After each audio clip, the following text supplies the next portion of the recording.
I want you to even try to imagine visualizing that part, and imagine that that part has a great big backpack on. And imagine if that part was to set that backpack down. And as that part sets that backpack down, you're going to breathe out a really long, delicious exhale. And then you're going to thank it, and then you're done. And it's 3 minutes. And I almost guarantee, I promise you, that if you try that every single day with whatever comes up for 90 days, it will change your life.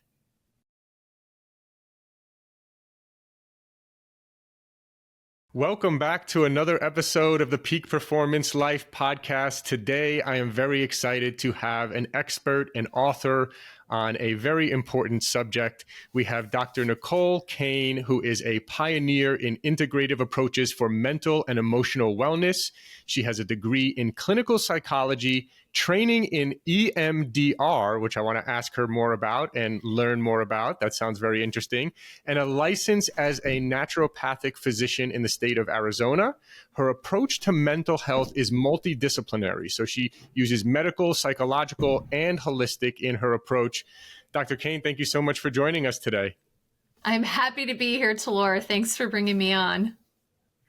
Yeah. I'm so excited to talk about this. I always say on these podcasts, there's only so many times, I think we're 180 plus episodes. There's only so many different ways and different times that I could tell people to eat healthy and exercise. And so I always am more fascinated with a lot of the mental, emotional aspects. Why, if people know what to do, why aren't they doing it? So really excited to talk about this. And I guess let's start with a little bit of background of how you got interested in this work and really started going on the path that you're on now. You know, I wrote the book that I desperately needed when I was a kid, when I was growing up, and it didn't exist. And in fact, I was told that anxiety is something that's all in your head and it's something that's just a part of the human experience and that it will never go away. And my options were to, well, I grew up in a military family. And so my experience, I was told to pull myself up by my bootstraps and suck it up. And if I really needed to, then I could take medications. And that didn't make sense to me. And the more that I learned and the more that I studied and the more that I unpacked what it is to be human and how to be healthy and how to thrive, is I found that there's a whole lot more to the conversation. And in fact, much of what I had been told and what I had learned was wrong. So I'm here and I'm just delighted to get to spread the word about what the research is actually saying about anxiety and panic. Yeah, that's a different. I was not expecting to hear, usually military background, you don't associate it with people who are doing emotional healing work and things like that. So you did the opposite of what would be normal probably for someone that grew up in your environment. Yeah, I'm definitely the odd sheep. I like to call myself like the purple sheep in the family. Nice.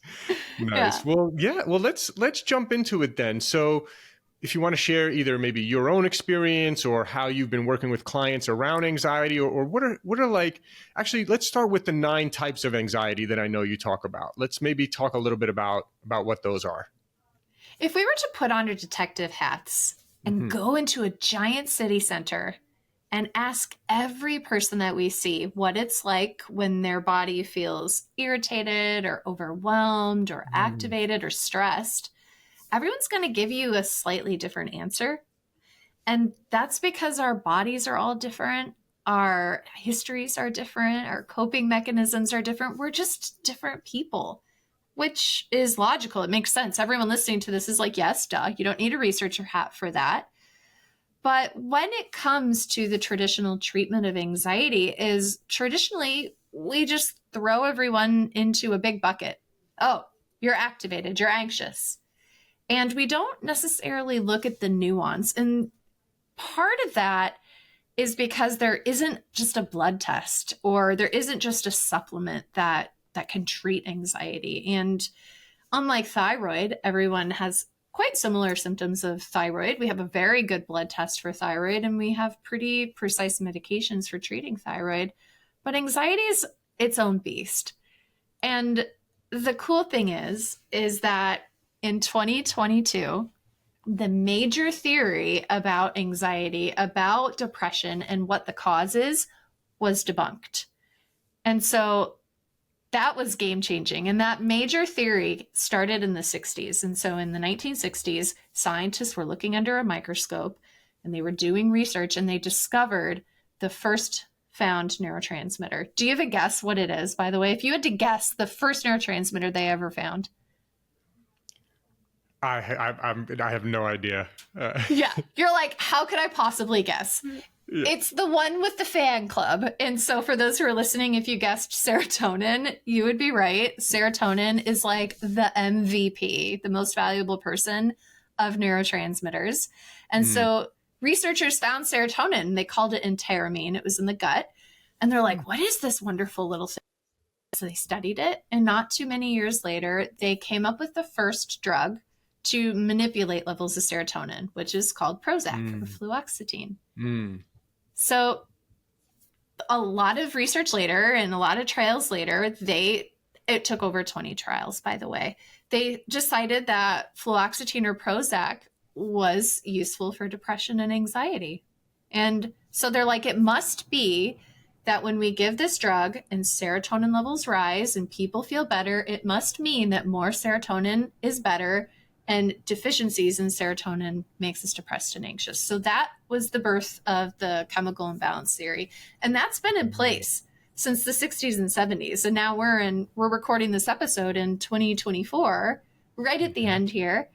And we're just now figuring out that might not be quite correct. So in 2022, they did this huge meta-analysis and they found, looking at all of the data, that there is no appreciable reason to conclude that there's any relationship between serotonin levels, depression, and anxiety. They're like, that's not it. It's not that. So I know, right? So now we're all scratching our heads and we're all like, well, then what is it? If it's not a chemical imbalance, what is it? And this is where we circle back to that detector's hat, is that now we get to ask questions about, well, what else could it be? If it's not just serotonin, why might these people be experiencing anxiety and why is it different? So what I did over the past 15 years in practice is I started to look for patterns and I looked for similarities in how people experienced anxiety. And we can reorganize them in approximately 9 different systems. And the value in getting a little bit more specific in how anxiety is presenting as opposed to you're just stressed out is that it provides more opportunity for targeted research instead of just chemical imbalances. What else could it be? And it also gives us more opportunity for targeted treatments. And I know that you're part of your passion project, part of the work that you do is helping people with targeted supplementation and nutrients.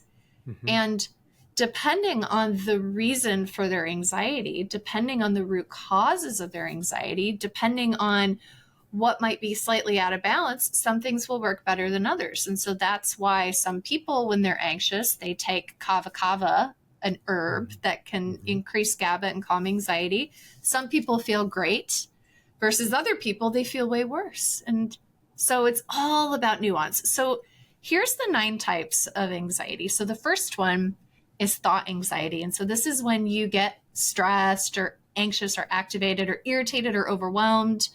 You notice it in your thoughts. They may be intrusive, obsessive, repetitive, unfocused. Maybe someone asks you a question. Have you ever had this happen where someone asks you a question and your mind goes blank? Yeah. Yeah. You're like, I just say a word, please, just any word. And your brain's like, nope, no words. They're gone. Yep. So that's thought anxiety. And there are certain things that can be really helpful for thought anxiety. A supplement that I love, since you have an affiliation with supplements, is theanine. L-theanine is nice. Magic. It's great for thought anxiety. The next one is chest anxiety. And so this is where your heart beats really hard, or your heart skips beats, or maybe you feel like you can't get a good breath. And we know in conventional medicine that some people with chest anxiety may respond better to medications that target the heart rate. So a beta blocker, like propranolol, can be helpful for people whose main symptom of anxiety is in their heart. And that may be more precise or precision-based treatment as opposed to something general like an antidepressant. And so there's chest anxiety, and then there's gut anxiety. And so there's been a lot of conversation in recent years. I know you've talked to a lot of people about the gut-brain axis. And we've discovered that the goings-on in your gut has a whole heck of a lot to do with how we feel in our brain and our thoughts. And actually, I don't know if you saw this, but there's a study that came out recently that showed that we actually have a microbiome in our brain. Did you see that? I did not. That's cool. I mean, My I knew there was mind's blown.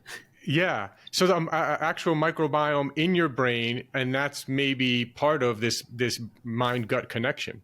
Yeah. Exactly. Yeah. And do you want to know, this was also shocking to me, the main source of the microbes in your brain, do you want to know where they come from? Where? Your mouth, which is interesting. So, okay. So maybe those oral probiotics I just started taking are a good thing. oh my gosh. Yes, absolutely. So gut anxiety, we could go on for days and have so much fun talking about that, but that could cause gassiness or bloating, or some people, they get nausea when they're stressed. Some people, they crave all of the things when they're stressed. Some people get diarrhea, heartburn. So that's gut anxiety. And then we have nervous system anxiety. And so these are the individuals who, when they're anxious, they get headaches or muscle tension or neuropathy. I just got off of a call with somebody who, when he gets really anxious, he can't feel his feet. And Wow. a beta blocker is probably not going to help with that, but maybe something like hot and cold alternating showers that increase blood circulation, or maybe magnesium or valerian root or something that goes more with the nervous system. It has an affinity for the nervous system, will work better. So we have that. And then we have endocrine anxiety, and that's anxiety that's related to the endocrine system, like thyroid hormones like estrogen, testosterone, progesterone, and then adrenal hormones like cortisol and DHEA. And then we have immune system anxiety. And honestly, this is one of the most common ones that I'm seeing in a post-COVID world, is that same allergy, that same autoimmunity, whether it's histamine or ANA on a blood test. Our immune system has a very, very intimate link to our nervous system, and our nervous system affects how we feel emotionally in our minds and our bodies. So immune system anxiety. We have depressive anxiety, where we're depressed with anxiousness. We have anger anxiety, where we're angry with anxiousness. And then we have trauma anxiety. And trauma anxiety, really trauma, and this is where EMDR comes into play. And I know you mentioned you wanted to hear more about that.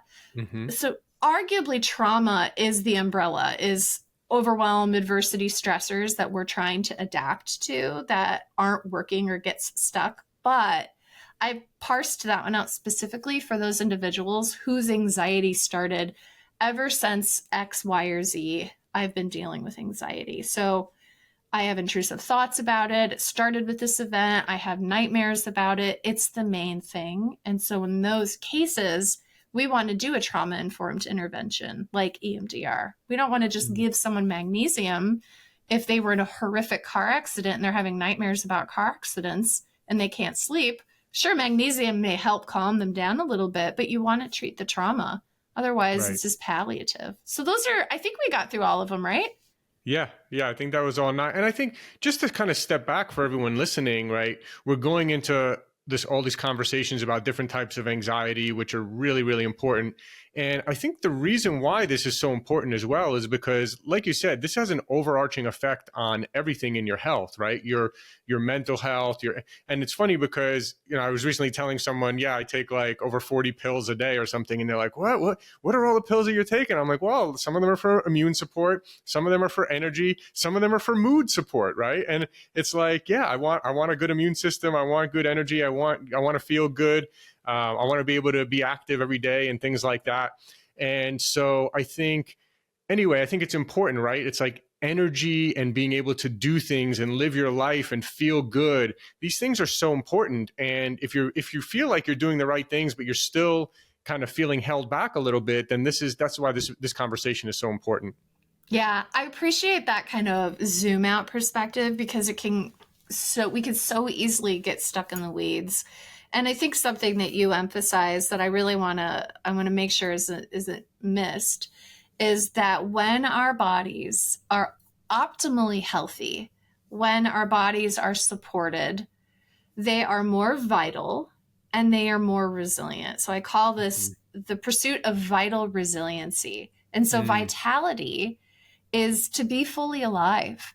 So what can I add, or what's getting in the way that I can remove to being fully vital and healthy and energized and having a good libido and having good focus and stable moods? But also, what will help me be more resilient to the inevitability of stress on this planet, so that Right. when shit goes down, which will happen, that you feel sturdy in yourself and you can stand tall and you can deal with it and you can help your loved ones deal with it. So what are those things? And for you, you found there's a lot of nutrients and supplements that help you feel more vital and help you feel more resilient. So I really want to emphasize that the goal is to improve health, not just to necessarily be like more serotonin, because that's Right. not the answer. Right. Exactly. And I mean, yeah, I mean, if you keep, gosh, I mean, anything that you pump up to a high, you're going to inevitably also have a real low point of that. Right. So yeah, you really have to be careful, and I'm with you. And again, especially with all the studies out there, things that show that exercise is more effective than antidepressants and things like that. There's just so much different, studies and things like that you question, why aren't people doing more of that? And I want to get into some of the things that, what are some of the things people can do differently. But yeah, in addition to the supplements, again, it's like going out every morning and getting some sunlight and doing my gratitude and visualization and appreciation. So I feel like, and again, I've been through many ups and downs in my life. I would say right now I'm feeling like I'm in a good place. And a lot of that is because I feel like a lot of personal development, spiritual work, trying to learn. And I'm curious to hear your thoughts about this, because it's like, this is kind of like almost a mental learnings and things that I guess tools or whatever you want to call them, that I've learned along the way of, okay, like I took a course that basically taught me about being less reactive, right? Not to be so reactive when things pop up and you feel like you got to react and you got to say something.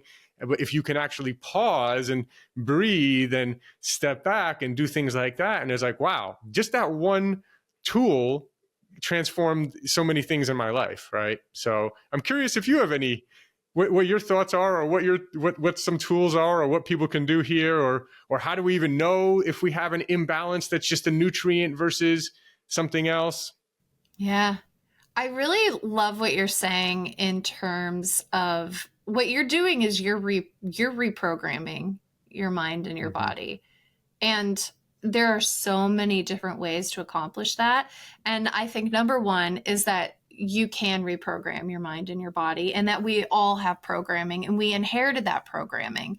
And this programming, what I mean when I say that is that we inherit genetic material from our biological parents. We inherit a microbiome from our biological mother. We inherit environmental toxins. We inherit patterns of behavior. We inherit a sense of self and identity. All of what our brain has been developing around the entire schema or reality is inherited. And that may program you to be more vital and more resilient, or it may make you more anxious, or maybe it causes you to be more depressed, or maybe you get more headaches. And I do want to emphasize that there is a time and place for medications, and that some people feel much better on an antidepressant. I know Lexapro saved my life at a certain point. But what I appreciate about what you're saying is that we have the power to reprogram the mind and body. So if medications are just a part of your reality right now, I would encourage and urge you to put a semicolon at the end of that sentence and say, okay, I'm taking Zoloft, or I'm taking Xanax, or whatever it is that your doctor's given you and that you need right now. And then what else can I do intentionally? What courses can I take? What podcasts can I listen to? How can I be empowered? Because we do see in the neuroscience that the body is doing the best it can to adapt to what we've inherited, to adapt to our circumstances, and that we can help reprocess that. We can reprogram that. And we want to do that in two directions. And so one is the top down. Top down in neuroscience is when we start in the logical brain, and those are things that come from, I'm going to choose this way of thinking, I'm going to choose this pause, I'm going to choose this zoom out, I'm going to say this, I'm going to do these mantras, anything that starts with the logical brain. So you want to do that top down, and you want to do what's called bottom up. And this is a little bit newer to the conversation. We saw this introduced primarily with The Body Keeps the Score by Dr. Bessel van der Kolk, who's just the beginning. And we found so much in terms of research about how a lot of what we're experiencing today in terms of our physical and emotional health is based on what happened to us or didn't happen to us in the first year and a half of life. And a lot of that, therefore, is in the body. It's pre-verbal. We don't have language yet in that time. And so for that top down isn't going to work. And so that's kind of like where you tell yourself, heart, stop palpitating, we're safe. And your heart's like, I don't care what you have to say, logical brain, I'm going to be panicky and palpitate anyway. And so that's when, like you were saying, we want to incorporate those body-based activities and those body-based habits and those trauma-informed therapies like yoga or qigong or somatic-based sensory processing therapies, EMDR, parts work. So if you're listening to this podcast and you're taking all the supplements and all the herbs and you're doing the right diet and you're doing the mantras and you feel like you're stuck, there may be a piece to the puzzle missing, which may be that bottom-up piece. Makes a lot of sense. Yes, that makes a lot of sense. So yeah, let's talk a little bit more about, I'll actually say one more thing about, because you're right. I actually have purposely spent a lot of time specifically retraining my brain. And I'm actually very careful of what I allow into my brain, right? I purposely do not watch any drama shows or super violent things or things that I know, like in the past, I'll watch, I'll binge watch a few episodes of some drama violent show. And then I realize I've been dreaming about this at night. I'm waking up in the morning and the first thought in my head is this stupid drama violent thing in my mind. That's not what I want in my mind, right? So I think that's kind of easy steps is looking at, and again, affirmations, visualizations, gratitude, cutting out the negative things, filling your mind with kind of positive things and tools. That's a great way to kind of retrain your brain. But then, like you said, about from the bottom up, if there's something deeper there, what are some of, you mentioned a couple there just in passing, but what are some of your favorite things that you like to use there, or maybe explain a little bit more? Like you mentioned somatic. Probably a lot of people don't know what that means. Yeah, somatic is the body. This is where we feel symptoms. And so if you're listening to this conversation and you have a moment where you can just pause, I want you to think about a time where you were recently stressed or activated. And think of that time. And if you can remember it, notice where you felt that stress or that activation in your body. That's going to be your alarm point. And oftentimes, the alarm point is going to go off way before we have conscious awareness of that. And there's a neurological reason for that. And it's because all day long, all night long, your brain is scanning the environment and it's scanning your body. All of this is outside of your conscious awareness. It's all scanning and analyzing, and it's looking for danger. It's looking for patterns. It's going into your memory stores. Have we seen this, smelled this, tasted this, experienced this before? Was it dangerous or was it not?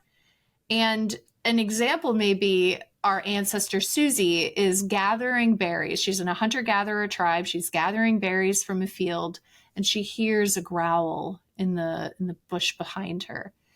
And before she even knows what's happening, her body will set off a domino effect that makes her heart beat faster, makes her legs run faster, makes her lungs breathe faster, that breaks down glucose to energize her runaway muscles. And she will be running from the tiger, getting away to safety before she has time to even think about what that was. And that's because that salience network, that those parts of the brain that are scanning our internal environment and our external environment, will send a signal to the emotional amygdala way faster than a signal to your logical thinking prefrontal cortex. And so we respond physically much faster than we do logically. So what you want to do is you want to try to notice your first signs of stress and that alarm point in your body. For me, it's my chest. But for you, actually, do you have a part of your body that tells you first? Yeah, I was trying to think when you said that, and I don't know, maybe this is something else to talk about for other people who are like me that, maybe aren't the biggest feelers or don't think that they are the biggest feelers. And they're like, oh man, I got to really focus and try to figure this thing out when I'm trying to feel into my body and see what it is. I would say, definitely for me, I'll notice like my heart rate speeding up or something, getting angry about something. And it'd be like a stupid thought in my head, right? Like something that's never going to happen or whatever, but then you'll think about it and like, and I'll give an example. So my daughter's on a soccer team, and luckily she went to volleyball one day instead of going to soccer. And apparently they were playing against a team of boys, and some of the boys got mad at one of her teammates and one of the boys like threw the girl down, and she broke her clavicle. And when I heard this posted in the group chat, literally my heart rate started going up, and I'm like, imagine if that was my daughter. I swear to God, I would have ran on the field and went after this kid, and like all these crazy thoughts, and my heart rate starts going up. I'm like, oh, okay, whoa, like calm down. Like, but that's an example just recently that came to mind of like, really the heart rate went up, and this kind of thing came up when it's something that didn't even happen. It happened to someone else. And obviously I feel bad for her, but anyway, that's the story. So many people resonate with your experience. We're taught in our culture to oftentimes our body and our emotions are predominated by intellect, meaning we are trained to think and analyze, and a lot of our existence is up here in our brains. And so this example, in a sense, it's really good that you have had this kind of an experience, because your alarm is your heart. And so some people, they get a punch in their gut. Some people, they notice they're clenching their jaw. They get the angry 11s between their eyebrows. Wherever that alarm is, you want to notice that, because one of the most common myths about anxiety or panic is that it can come out of the blue, which is very rare. It almost never comes out of the blue. But we have to be able to attune to the body. And so for individuals who resonate with what you said, and maybe they're not as aware of the body, they're much more aware of their thoughts and their mental process, is to practice that, because that would indicate that there may be a little bit of an opportunity to connect the dots between brain and body. Because the more you're able to attune to the whispers of your body, the more you'll be able to catch it when it's whispering before it becomes full-fledged anything. So that could be the first sign that you're getting burned out, the first sign that you're feeling threatened, the first sign that maybe you're getting a little bit of a cold, instead of waiting for you to be like full on fever mode and you're like, maybe I need to rest, right? So the better attuned you can be to your body, the more power you'll have to be able to reprogram it the way that you want. So here's a simple exercise that anybody can do. So a good time to do it is while you're brushing your teeth in the morning and while you're brushing your teeth at night. So get a Post-it note, and I want you to stick a Post-it note, and it's going to say just body scan. So while you're brushing your teeth, I want you to just put your phone down, turn the radio off, or if it's instrumental music, you can listen to that, but nothing distracting that's going to get your brain going. And while you brush your teeth, I want you to start by noticing the feeling of the toothbrush in your mouth. Maybe you have a motor vibrating. Maybe you have a bristly one that you manually use. Notice the feeling of the toothpaste, the way that the mint feels.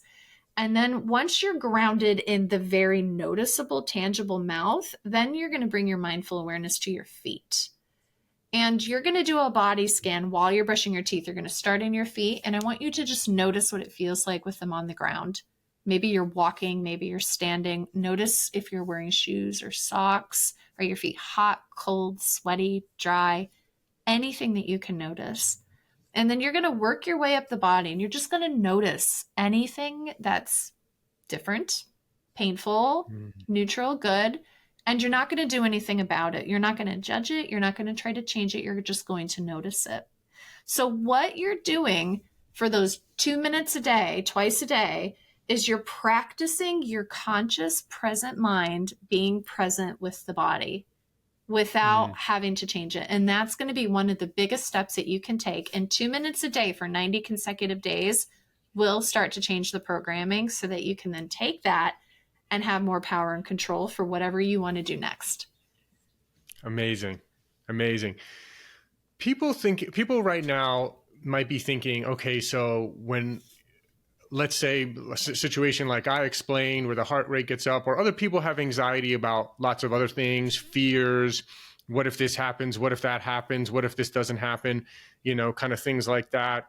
Are there any tools or resources? I know you have a whole book about it, which we'll talk about here, that you just released called Panic Proof, the new holistic solution to end your anxiety forever. I'm sure it's a very, very in-depth book here.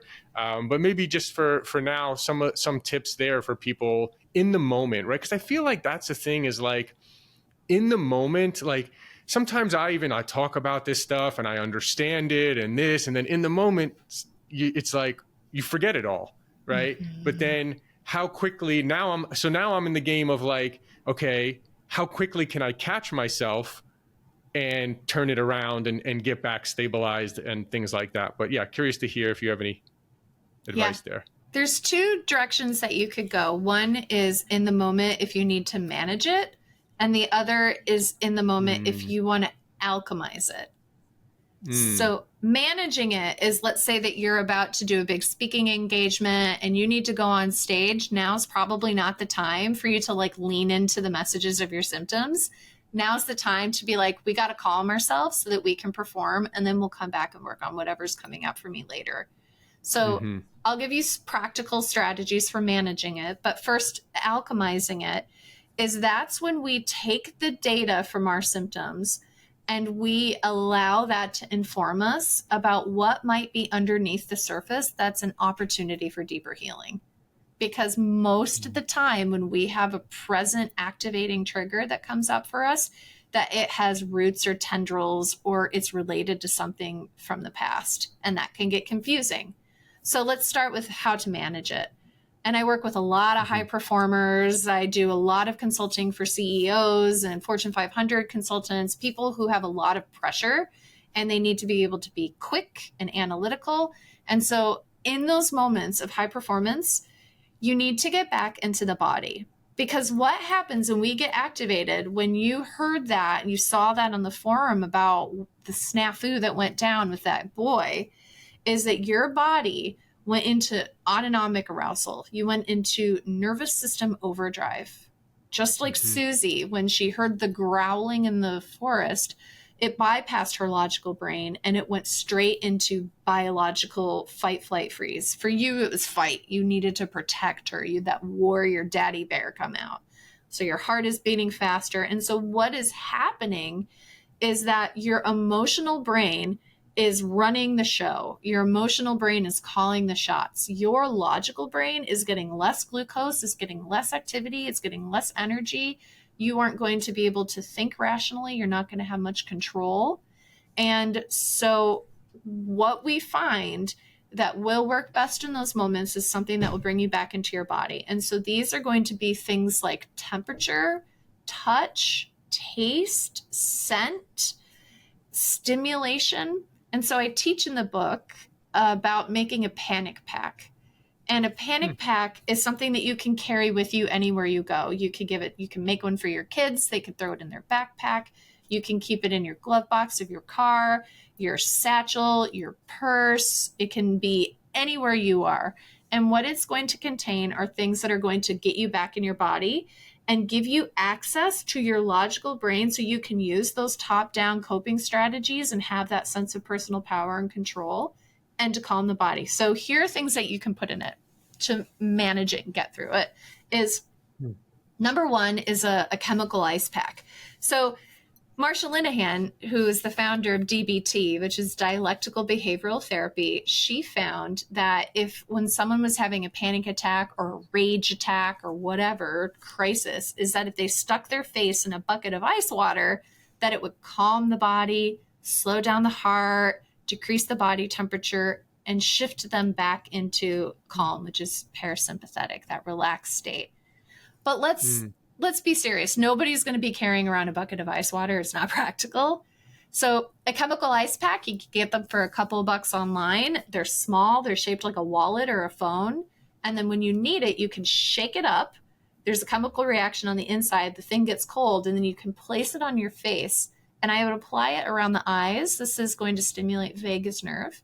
Apply it around the eyes for like 30 seconds. Take it off for a couple seconds and then place it back on. And it usually takes less than 60 seconds for the panic attack to stop. You want to put in essential oils, something that's going to stimulate scent. In particular, lavender has been studied you can actually see in the research that it can stimulate GABA release from the brain through inhalation. You can apply it topically and that can absorb into the body. Lavender is a small enough molecular size that it can actually increase GABA. And then you want to use touch. And so I love fidgets for that. Like all these kids are running around with fidgets these days because we're all overstimulated and stressed out. So kids are using fidgets and it's a smart thing to do. And adults can do it too, is get fidgets, whether it's like a spinny thing. Do you use fidgets at all? I just got a present literally last week. Someone gave me an executive fidget, like a Christmas gift that was literally called like the executive fidget something like that. And it was like probably a overly expensive for no reason, bunch of fidgets in this beautiful package that was a great Christmas gift. So I have that now. So when you see more nonsense in the Facebook group, get that executive fidget box out and just be like, spin, spin, spin, like use your body. So good. And then if you use an emergency prescription, like if your doctor's given you something that you can take, you might put that in your panic pack too, but try the other things first. And if you Google the words panic pack and then my name, Dr. Nicole Cain, you'll find videos and articles and blogs about that. I just did a Tamron Hall show and she had a really beautiful table set up that shows you what you could put in it. So that's how to address it. So that's the first thing. Very cool. Very cool. And then when you said about like the alchemizing it though, right? And obviously, right. Yeah. So let's talk a little bit more about that part. I was hoping you were going to ask that because that's like my favorite thing to talk about is how do you alchemize it? So remember, everyone listening, remember your symptoms are your body's attempts at telling you what needs healing. And we have the opportunity to listen to that information with compassion and curiosity. And that can help us figure out how to heal. So I'm going to teach you the 3-minute hack for alchemizing. May I? Yes, please. Okay. So this is if you are getting activated and you have the time and space to deal with it. Now, I think your situation, that great example that you gave, I think that doing body-based work, like breathing, using the panic pack, and then kind of talking yourself through it is good because this is like an actual like serious situation that you were faced with. But let's say that somebody is on a plane and they can't get off of the plane and they're like, I want to reprogram myself so that I'm not afraid on the plane anymore. So this is like a little bit more of perhaps an objectively neutral situation that you're reacting to, right? So let's say that. So what you're going to do is you could do this in the moment if you want to alchemize the moment, or you can come back to it during your intentional self-care time later. And you're going to do the 3-minute hack. So you're going to have an alarm and I want you to set it for 60 seconds. And then in that 60 seconds, you're going to cross your arms. If you feel comfortable, you're going to cross your arms like a butterfly hug. So if you're listening to this audio file, cross your arms over the front of your chest and your right palm's going to be on your left shoulder and your left palm's going to be on your right shoulder. and you're just going to tap this whole time. So the whole time you're going to have that touch, and this comes from EMDR, and you're also crossing the midline of the brain. And so the research shows that this could be very helpful at clearing body-based trauma and stressors. So you're going to tap, and the pace is going to be like, if you hear me snapping, 1, 2, 3, 4. So try to tap like that. So 60 seconds. What I want you to do is you're just going to notice whatever your alarm is. Earlier, we talked about that alarm in your body, that heart pounding that you were describing is your alarm. I get a tightness in my chest. So I want you to notice it. And you're going to try to notice it as much as possible. What does it feel like? What are my emotions? Can I even make it bigger if I focus on it even harder? Notice it as much as you can for 60 seconds.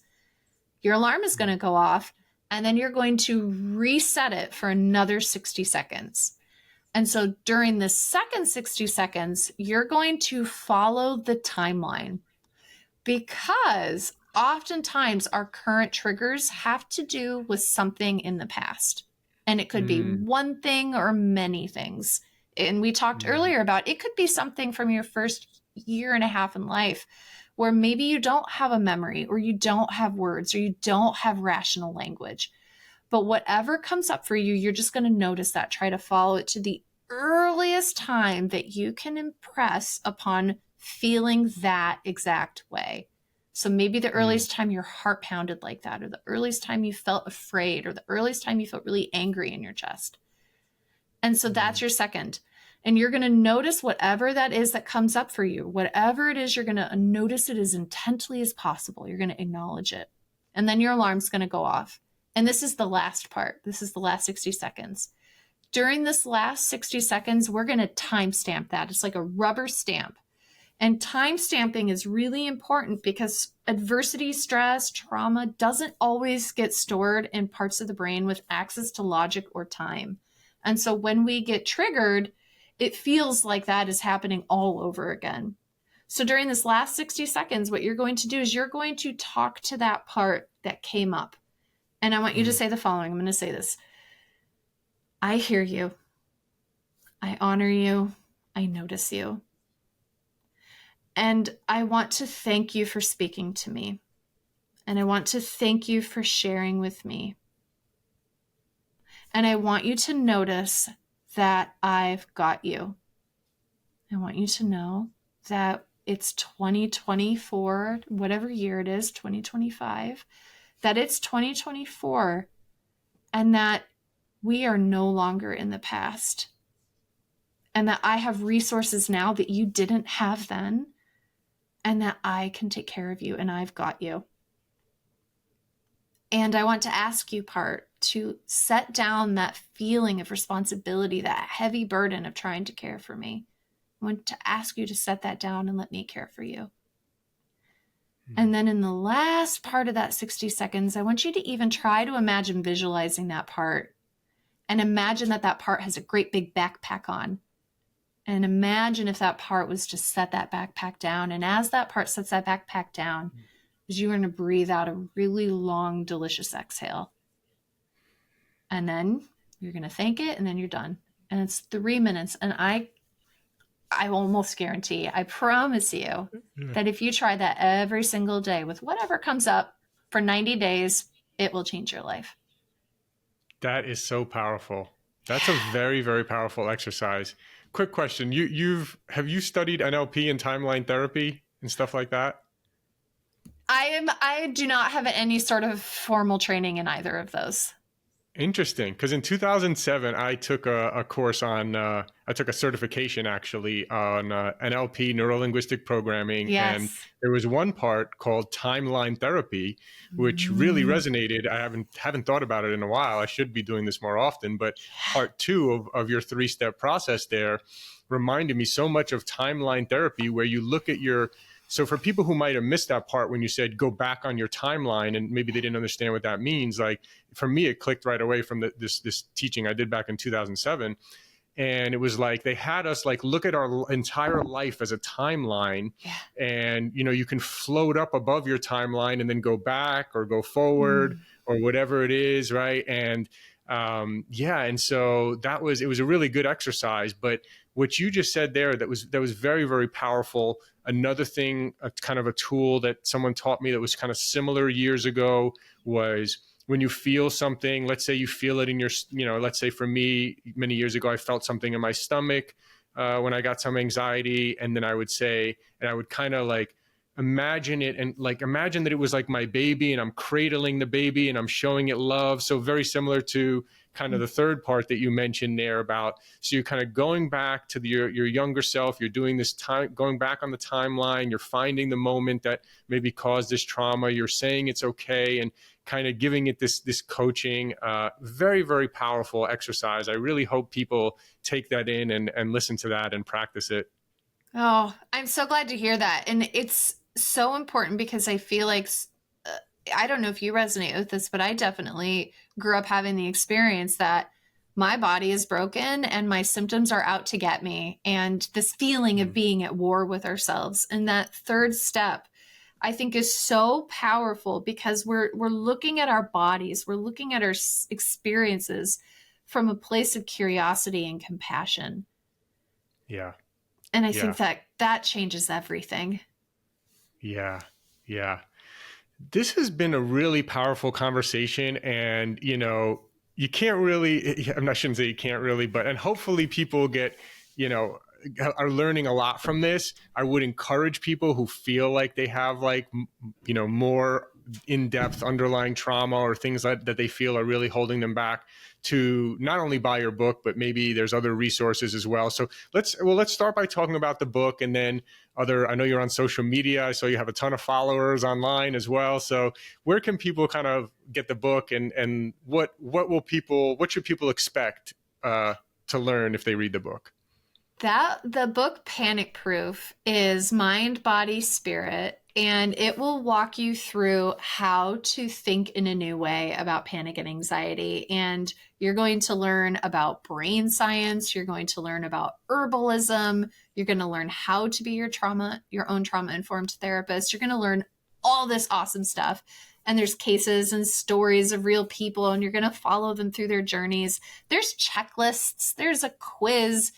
It's designed for you to write right in the book. And then when you finish the book, you will walk away with a panic-proof protocol that you can bring to your doctor that will tell you exactly what to do, because panic can be overwhelming and you want to individualize it. So that's what the book is for. And you can get that anywhere books are sold. And then I'm on Instagram, and I love to do videos and hang out with people and answer questions. And so you can find me at Dr. Nicole Cain. And I also have a podcast. And so if people are like, oh, I just want to hear you talk about things, come hang out. It's called The Holistic Inner Balance. Amazing. Amazing. Yeah, this is so good. And again, if there's some guys like me, some tough guys who are like, well, I don't have panic attacks or whatever. I don't panic or whatever. It's not like, I think the anxiety and more, I would more look at it like, what is it that you should be doing that you're not doing? And what is the real underlying reason? Maybe most people have never thought about this. What is the real underlying reason why you haven't been doing those things that you should be doing, or quitting a habit that you should quit, or, whatever the case may be?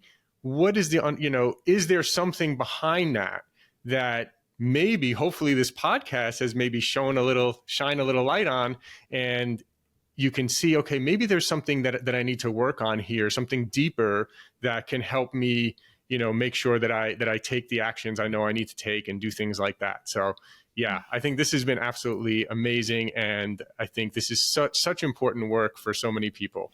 Thank you so much for having me. I love your work, and I'm grateful to get to hang out with your audience today. Yeah, thank you so much. Highly recommend everybody follow you, get the book, and really don't, I think there's a lot of guys like me that for many years would have been like, oh yeah, okay, whatever. I don't panic. I'm fine. I'll deal with it. I'll whatever. Right.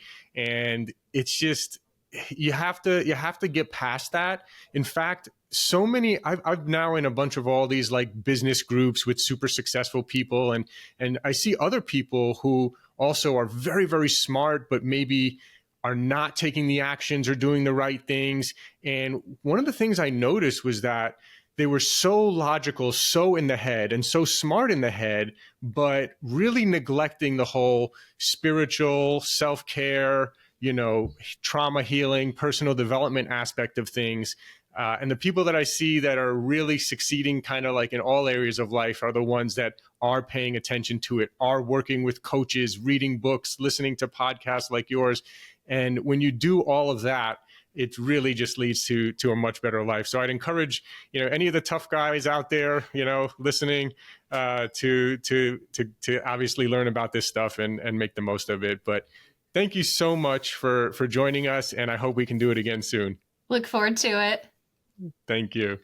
Thanks for listening. If you enjoyed the episode, can you please leave us a rating or review and subscribe? I've realized that while we have actually increased our downloads a lot, we're actually getting a lot of downloads, which I'm really happy about. We actually have very few ratings. And I realized that I've never asked people really to rate much. So I'm asking you now if you could please rate and review and subscribe. And if you enjoyed the episode, please forward it along to anyone that you think will get value out of this. Also, if you haven't checked out our line of products at buypeakperformance.com, you get 20% off your first order. That's www.buypeakperformance.com.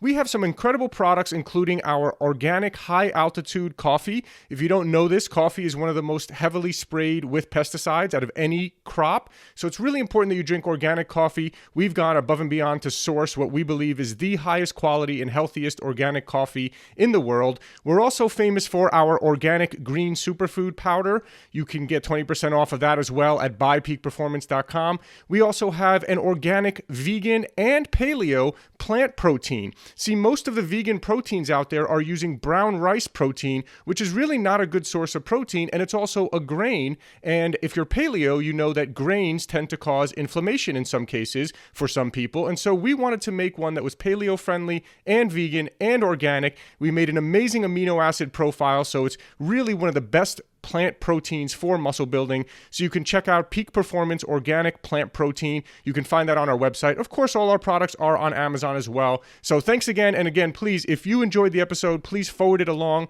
to someone who you feel can get value out of it. And please leave us a rating, review, and subscribe. Thank you.